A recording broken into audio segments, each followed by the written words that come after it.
तो पुण्यात्माओं, अब जैसा भी आप पुण्य धर्म करते हो वो आपके गुड अकाउंट में लिखा जाता है।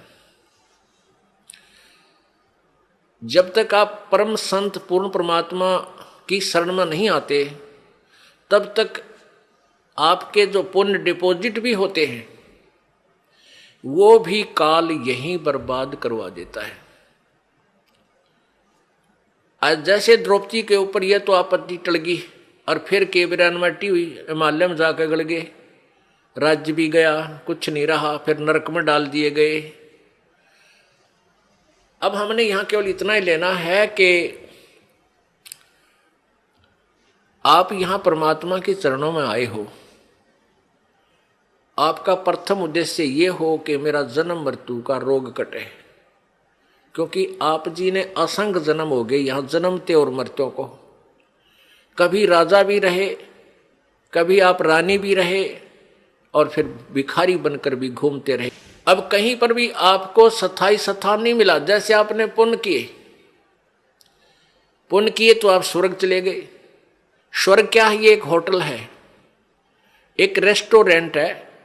जैसे कुल्लू और मनाली, शिमला गर्मियों के दिनों में साहूकार लोग 10-20 हजार 50 हजार रुपये ले जाते हैं और 1 महीना 2 महीने वहाँ होटल में कमरा किराए पर लेकर और वहाँ रहते हैं, ठाठ करते हैं, घूमते हैं, फिरते हैं। बड़ी ठंडा मौसम होता है, हिली स्टेशन है और लेकिन वो पैसे जेब से उन्हीं के लग रहे हैं, होटल का किराया, खाने का खर्चा। जब वो 2 महीना वो 50 हजार रुपये खर्च हो जाते हैं परिवार के, तो फिर वो अपने कर्म क्षेत्र में आ जाते हैं कंगाल होकर। और फिर अगले सीजन में क्या पता सूत बैठे 50 हजार सेविंग हो उनका ना हो। तो इस प्रकार जब आप यहाँ कोई साधना करते हो, जब तक ये सच साधना आपको नहीं मिली, अपने पुण्य के आधार से स्वर्ग चले गए। उस स्वर्ग में आपको देव बना दिया, देवता, या कोई और पद दे दिया, या वैसे कॉमन स्वर्ग में आप ठाठ करो, लेकिन वो पुण्य आपके ही समाप्त हो रहे हैं। जिस दिन आपकी पुण्य पूंजी समाप्त हो जाएगी उसी दिन आपको वहां से, जैसे यहां से मार दिया जाता है वहां भी आपको मार दिया जाएगा। अचानक मृत्यु होगी, तुरंत नरक में, फिर नरक में डाले जाओगे। तो इस झंझट से पीछा छुटवाने के लिए आपको ये परमेश्वर कबीर जी की शरण लेनी पड़ेगी।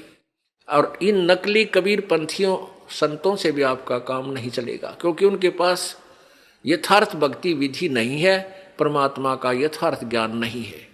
तो पूर्ण संत से और जिसके पास वो मोक्ष जड़ी हो, वो मंत्र है सतनाम और सारनाम, वही आपको इस जन्म और मृत्यु के झंझट से छुटा सकता है।